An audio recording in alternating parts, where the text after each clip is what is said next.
5,000 से ज्यादा कॉल आ चुकी है और इस समय करीब आप मान के चलिए कि तकरीबन 24 से 25 घंटे हुए हैं और 24 से 25 घंटे में ये फोन बिल्कुल भी एक पल के लिए भी बंद नहीं है। ये धमकी नहीं है, हमारी सलाह है। इस देश की जनता नहीं चाहती कि ईवीएम से चुनाव हो और हम देश की जनता की आवाज के साथ में खड़े हैं, जनता के साथ में खड़े हैं। आप इसे धमकी मानो, इलेक्शन कमीशन इसे धमकी माने, इसको सलाह माने, हमारा आग्रह माने, हमारा निवेदन माने, जिसको जो मानना है, जो शब्द देना है वो दे कि करते थे कि ईवीएम में गड़बड़ी है। पॉलिटिकल पार्टियां भी उस बात को कभी करती नहीं थी, आज तो पॉलिटिकल पार्टियां भी लगातार उठा रही हैं। अखिलेश यादव जी भी लगातार आवाज उठा रहे हैं, कांग्रेस में दिग्विजय सिंह लगातार आवाज उठा रहे हैं। आप अपनी आंखों से देखो और लोगों को दिखाओ, मेरे कहने की जरूरत नहीं है। हर पल इस पर फोन आ रहे हैं, लोगों का रेस्पॉन्स इतना जबरदस्त है। और ये जो मोबाइल फोन है, ये जो नंबर है, ये अब इस आंदोलन में जब तक चलता रहेगा, लोगों से अनुरोध है कि इस नंबर पर जो 9667222062 ये जो नंबर है मिस कॉल का, लगातार इस पर मिस कॉल करें ताकि देश की जनता भी जान ले, इलेक्शन कमीशन भी जान ले, इस देश की सुप्रीम कोर्ट भी जान ले, तमाम संस्थाएं जान लें कि कितनी बड़ी संख्या में लोग ईवीएम से चुनाव नहीं चाहते। आप अपनी आंखों से देखिए, मेरे कहने की बात नहीं है, ये स्थिति है। सर, डिजिटल समर्थन तो मिल गया है आपको, लगातार फोन आ रहे हैं, लेकिन जमीन पर कितना समर्थन है? क्योंकि उसी के बाद चीजें हो पाएंगी अगर कुछ बदलाव हो। जमीन पर समर्थन आपको अपनी आंखों से दिखेगा, बस ज्यादा से ज्यादा आप 10 दिन इंतजार कीजिए, आपको सबसे ज्यादा समर्थन जो जमीन पर दिखेगा। अपनी आंखों से आप रिकॉर्ड कीजिए। जो 25 तारीख को हमने कहा है कि 25 तारीख को 17 तारीख से सिग्नेचर कराने शुरू करेंगे, जो हमारा ज्ञापन हम राष्ट्रपति को देंगे, भिन्न भिन्न जो जिले हैं प्रदेशों के, उन जिलों के माध्यम से, जिला कलेक्टर के माध्यम से जो ज्ञापन राष्ट्रपति महोदया को जाएगा, उस दिन 17 से सिग्नेचर्स पे शुरू होंगे, 25 को वो ज्ञापन देंगे। आप अपनी आंखों से पूरे देश में जो जन समर्थन देखिए और इसके बाद जो जन समर्थन है वो आप अपनी आंखों से देखिए, जब हम लोग बाकायदा रथ यात्रा लेकर निकलेंगे और हर प्रदेश में बड़ी बड़ी रैलियां करेंगे। अपनी आंखों से देखना, आप रिकॉर्ड करना। आप सब मेरी तरफ से आमंत्रित हैं।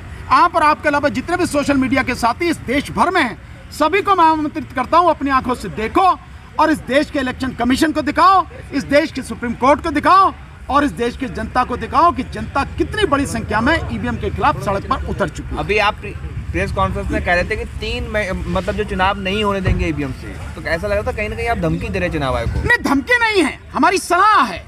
इस देश की जनता नहीं चाहती कि ईवीएम से चुनाव हो और हम देश की जनता की आवाज के साथ में खड़े हैं, जनता के साथ में खड़े हैं। और अगर जबरदस्ती ये चुनाव किया गया तो मैं कह रहा हूं आपको, इस देश की जनता इस बार ईवीएम से चुनाव नहीं होने देगी। आप इसे धमकी मानो, इलेक्शन कमीशन इसे धमकी माने, इसको सलाह माने, हमारा आग्रह माने, हमारा निवेदन माने, जिसको जो मानना है, जो शब्द देना है वो दे। लेकिन ये निश्चित है कि इस बार इलेक्शन केवल और केवल बैलेट पेपर से होगा। 2024 का जो लोकसभा चुनाव है ईवीएम से नहीं होगा। क्या लोकसभा चुनाव जो होने को है उसमें थोड़ा ही वक्त बाकी है, इसके बीच में क्या ईवीएम बैन हो सकता है? क्यों नहीं हो सकती? ईवीएम की मशीन है, बंद पड़ी रहने दो उसमें, जिसमें पड़ी है। बैलेट पेपर तो 10 दिन में छप जाता है भाई। ये थोड़ी है कि उसके लिए बैलेट पेपर के लिए कोई मशीन बनानी है, कुछ नहीं, रातों रात काम होते हैं। इलेक्शन के जो काम होते हैं बहुत वार स्केल पर होते हैं, रातों रात काम होते हैं। इतनी बड़ी बड़ी फैक्ट्रियां हैं, कंपनियां हैं, किस चीज की कमी है इस देश में? किसी चीज की कमी नहीं, सब कुछ। सर, आप तो इतने समय से आवाज उठा ही रहे हैं, इतने समय से अगर कुछ नहीं हुआ तो इतने कम महीनों में कैसे कुछ? ऐसा कुछ नहीं है कि इतने समय से आवाज उठा रहे हैं तब नहीं हुआ और अब कुछ नहीं हो सकता। इतना समझें आप, जब हमने 2019 में आवाज उठानी शुरू करी थी 30 मई 2019 को, उसके बाद से लेके अब क्या आपको जमीन आसमान का अंतर नजर नहीं आ रहा? जब बड़ी मुश्किल से 100 में से 2-4 लोग होते थे जो बात ईवीएम की करते थे कि हाँ ईवीएम में गड़बड़ी है।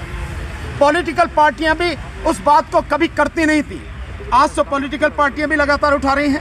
अखिलेश यादव जी भी लगातार आवाज उठा रहे हैं, कांग्रेस में दिग्विजय सिंह लगातार आवाज उठा रहे हैं। सो ये सारी की सारी चीजें अब होने लगी हैं और जनता का समर्थन, जनता जिस तरह से आवाज उठा रही है वो आपकी कल्पना के बाहर है। मैं कह रहा हूँ अभी थोड़ा सा रुक जाइए, अपनी आंखों से। सर, पूर्व जज जो बैठे थे आपके साथ, वो राहुल गांधी से मुलाकात के बारे में बता रहे थे, क्या उसका क्या रिजल्ट रहा? देखिए, उन्होंने ये कहा, जस्टिस वी ईश्वरैया जी और जस्टिस वीरेंद्र यादव साहब कोल से पाटिल साहब, ये लोग मिलके आए हैं, राहुल गांधी जी से मुलाकात हुई है।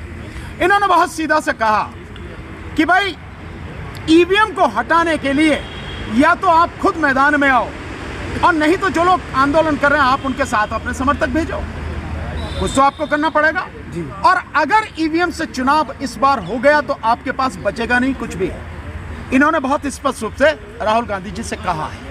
अब वो क्या जवाब देते हैं ये उनके ऊपर देखा जाएगा, जो जवाब देते हैं। सर, तो क्या लग रहा है सर, राहुल गांधी सवाल हो चुके, आप इनको पूछें। सर, आप पर और आपके साथ जितने भी एडवोकेट इस ईवीएम के मुहिम को आगे बढ़ा रहे हैं, उन पर आरोप लग रहा है कि ये मीडिया का अटेंशन पाने के लिए कर रहे हैं और इनको केस वगैरह नहीं मिलता है, इसलिए ये मीडिया का अटेंशन पाने के लिए कर रहे हैं। आपको हमने कहा कि आप हमारी तरफ अट्रैक्ट हो, अब बताओ ना, बताओ, सारे के सारे मीडिया आपका जवाब हो जाएगा। मैंने कहा कि मुझे अटेंशन दो आप, क्या महबूब पराचा ने कहा कि उसकी तो अटेंशन दो, क्या कहा? कुछ नहीं। हम जो कह रहे हैं आपको लग रहा है कि ये सच है और ये सच जनता के बीच में जाना चाहिए, आप दिखा रहे हो। रही उस भांड मीडिया की जो गुलामी करता है, तलवे चाट रहा है किसी व्यक्ति विशेष के, जिसका ईमान खो चुका और बेईमान हो गया, हमने कभी उसको घास नहीं डाली, हम उसे अपने आसपास में नहीं फटकने देते, कभी बाइट नहीं देते उसको। मैंने आज तक कभी उनको बाइट नहीं दी और ना ही दूंगा उनको। तो हमें किसकी अटेंशन चाहिए? और आप भी को भी अगर लगता है कि अटेंशन हमारी तरफ हम खींच रहे हैं जबरदस्ती, बताओ में जबरदस्ती अगर कर रहे हैं तो हम अपना काम कर रहे हैं। हमें सिर्फ एक लक्ष्य दिखता है अपना, कि हमें इस देश की जनता के साथ जो धोखा अब तक होता रहा है अब नहीं होने देंगे। हम चाहे खत्म कर दिए जाएं, हमें मालूम है सरकार के पास बड़ी बड़ी तोपें हैं, बड़े बड़े तमंचे हैं, राइफलें हैं, बंदूकें हैं, गोला बारूद है, हमें एक झटके में उड़ा देगी। हम जानते हैं सरकार इतनी ताकतवर है, हम मर जाएं इसकी चिंता नहीं है। लेकिन इस देश की जनता का जो अधिकार है, ये मत का अधिकार, क्योंकि देश की जनता के तमाम जो और अधिकार हैं, वो स्वतंत्रता का अधिकार हो, वो समानता का अधिकार हो, रोजी रोटी का अधिकार हो, वो धार्मिक स्वतंत्रता का अधिकार हो, वो शिक्षा का अधिकार हो, वो सारे के सारे अधिकार इसी अधिकार से जुड़े हैं। ये अधिकार खत्म, बाकी सारे अधिकार खत्म। इसलिए इस अधिकार को बचाना है और इसको बचाने में हमारी जान चली जाए, हमें इस बात की परवाह नहीं। इलेक्शन कमीशन ने राज्यों का दौरा शुरू कर दिया, तो कभी भी जो है आचार संहिता लग सकती है, चुनाव की घोषणा हो सकती है। मैं समझता हूं कि आचार संहिता लगा के वो जनता को डराना चाहेंगे और आचार संहिता लग जाएगी तो पुलिस वाले एक्टिव हो जाएंगे कि, लेकिन मैं आपको बता रहा हूं ये जन आंदोलन है, ये जन आंदोलन है। और जन आंदोलन जिस समय जनता खड़ी हो जाती है उसके सामने कुछ नहीं होता। मैं आपके माध्यम से कहना चाहता हूं, मुझे मालूम है कि सारी हलचलें क्यों हो रही हैं और क्या होने वाला है। आचार संहिता लगने के बाद भी ये जन आंदोलन अब रुकेगा नहीं।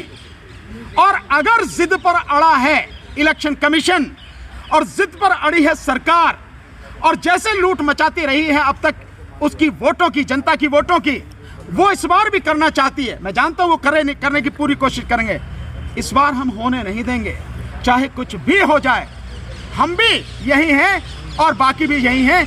आमना सामना जो कुछ है जनता ही बता देगी। भानु प्रताप जी, आपके साथ में कुछ लोग और बैठे थे, वो दो बातें कर रहे हैं। आप कह रहे हैं ईवीएम हटाओ, वो लोग कह रहे हैं कि जो ईवीएम के अंदर, जो वीवीपैट के अंदर जो ब्लैक शीशा वो हटा दो और उसकी पर्ची लेकर दे दो, वो हम स्टम्प लगा कर दूसरे डिब्बे में डालेंगे। नहीं, दो बातें आपकी समझ से नहीं बैठ रही हैं। दो बातें नहीं है, हमारी बिल्कुल एक ही बात है। No EVM, no VVPAT, only ballot paper. कोई ईवीएम नहीं, कोई वीवीपैट नहीं, केवल बैलेट पेपर। आप जिनकी बात कर रहे हैं उन्होंने अपनी बात नहीं करी, उन्होंने दो रिपोर्टों की बात करी। एक जो citizen commission on election report VVPAT and EVM जो जस्टिस मदन बी लोकुर साहब की है, उस रिपोर्ट का जिक्र किया। और उन्होंने इंडिया गठबंधन ने जो कहा है कि पर्ची दे दो और उसे बैलेट बॉक्स में डालने दो और उसकी गिनती करो, वो उनकी बात करें, वो अपनी बात नहीं कर रहे। हमारा कोई साथी, किसी का भी उसमें कोई मतभेद नहीं, किसी तरह का कोई दो बात नहीं। केवल और केवल एक बात है कि ना हमें ईवीएम चाहिए, ना हमें वीवीपैट चाहिए, केवल और केवल बैलेट पेपर चाहिए। और बैलेट पेपर से चुनाव होगा और बैलेट पेपर के अलावा इस बार ईवीएम से चुनाव नहीं होने देंगे, नहीं होने देंगे, नहीं होने देंगे। चुनाव आयोग तो बार-बार कह रहा है सर कि ईवीएम में कोई गड़बड़ी नहीं है, अभी भी कहा उसने। आप क्यों नहीं जाते उसके पास, चुनाव आयोग के पास? किसके पास? चुनाव आयोग के पास। हम तो गए थे ना, गिरफ्तार करा दिया, बात खत्म हो गई।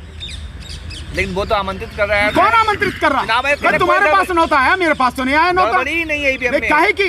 कौन इलेक्शन कमीशन है? कौन? आपके इलेक्शन कमीशन के जो है वो तो पहरेदार लग रहे हैं, या इलेक्शन कमीशन के जो आप वकील लग रहे हैं? कौन है आप? उन्होंने कहा है ना, कि उन्होंने कहा है, तो वो होता कौन है ये कहने वाला? हम उसकी बात पर विश्वास क्यों करें? ये देश बुद्ध का देश है। अफसोस इस देश में आज की तारीख में भड़ुए और लुटेरे राज कर रहे हैं, और वो ये चाहते हैं कि उनकी बात पर विश्वास कर लिया जाए। भगवान बुद्ध ने एक बात कही थी, किसी भी बात को इसलिए नहीं मान लेना कि आपके पिता कह रहे हैं, आपके माता कह रहे हैं। किसी भी बात को इसलिए भी नहीं मान लेना कि आपके गुरु कह रहे हैं, और किसी भी बात को इसलिए नहीं मान लेना कि साधु संत कह रहे हैं, और किसी भी बात को इसलिए भी नहीं मान लेना कि मैं कह रहा हूं। तभी मानना बात को जब अपने आप अनुभव करके, अपने ज्ञान से, अपने अनुभव से इस निष्कर्ष पर पहुंचो कि ये बात इस तरह से सही है और सच है, और इससे बहुजन का कल्याण होगा। बहुजन मीन्स बहुत सारे लोगों का कल्याण होगा, ये बात कही है। और किसी भी बात की सत्यता का, सच्चाई का इससे बढ़िया कोई पैमाना नहीं हो सकता। इलेक्शन कमीशन इस बात को क्यों नहीं बताता? इलेक्शन कमीशन देश की जनता से क्यों नहीं कहता कि ये जो सिस्टम है, वाकई में इस सिस्टम में अंधेरे में हम आपको रख रहे हैं। हम वो सिस्टम आपको देंगे कि जो अनपढ़ से अनपढ़ व्यक्ति भी, अशिक्षित व्यक्ति भी जान सके कि इसमें पूरी तरह से पारदर्शिता है। और इलेक्शन कमीशन कहे कि हम आगे बैलेट पेपर से चुनाव कराएंगे, बहुत सीधी सी बात। सर, आप लोग इलेक्शन लड़ने की तैयारी भी कर रहे हैं, तो 2024 का चुनाव आप करेंगे, आचार संहिता लग जाएगी, तब भी आप लोग का आंदोलन जारी रहेगा, तो क्या फिर आप बाइकआउट करेंगे इलेक्शन का? क्या करेंगे? अरुण जी, हमने आपको बता दिया, हमें जो भी समय पर सही प्रतीत होगा, शांतिपूर्वक तरीके से, पूरी तरह से संवैधानिक और लोकतांत्रिक तरीके से हम हर वो कदम उठाएंगे जो इस देश में ईवीएम से होने वाले चुनाव को रोकेगा।